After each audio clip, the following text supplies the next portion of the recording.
during times of scarcity. Before lentils became a favorite food among the healthy eating and wellness crowd, they were an indispensable survival food in poor families. Lentil soup is a prime example of maximum nutrition at minimum cost.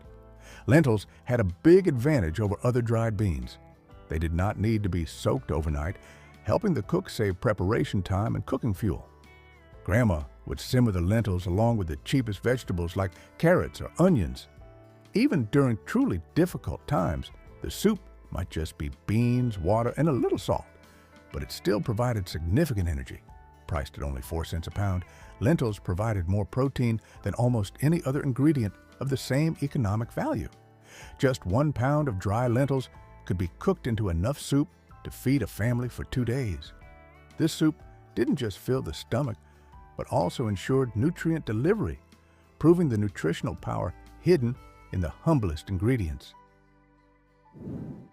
Sloppy Joe's is an American food classic, but it truly came from economic necessity rather than just convenience.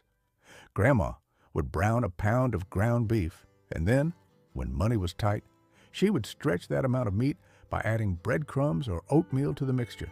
This way, 1 pound of meat could serve twice the number of people. The meat mixture was simmered in a sauce made from ketchup and spices, creating a rich filling that was slightly sweet and salty. This meat filling was then scooped onto soft, round buns. Ground beef was always significantly cheaper than steaks or other fresh meats. When served with bread, 1 pound of ground beef could feed up to 8 people. Sloppy Joe's became a classic meal that parents of that time loved for its economy and its ability to quickly fill stomachs. The feeling of biting into a bun overflowing with hot, slightly saucy meat filling was a rare feeling of being satisfied. If these stories bring back warm memories and honor the previous generation, let's hit the hype button right below the video, and together we will preserve this precious legacy.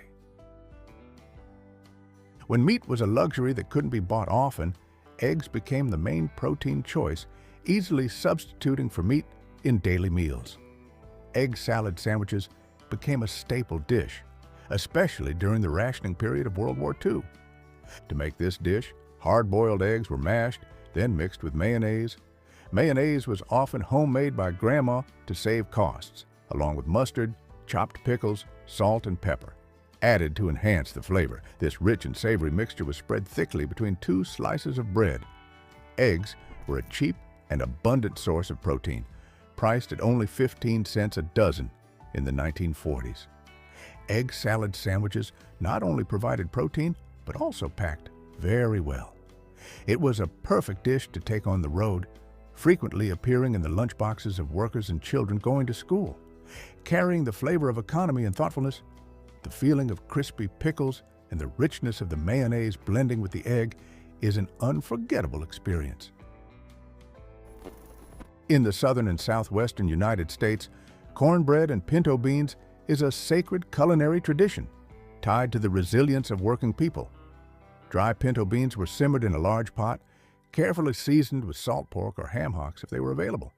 Accompanying the beans was cornbread, made from cornmeal, an ingredient that was always cheaper and easier to find than wheat flour.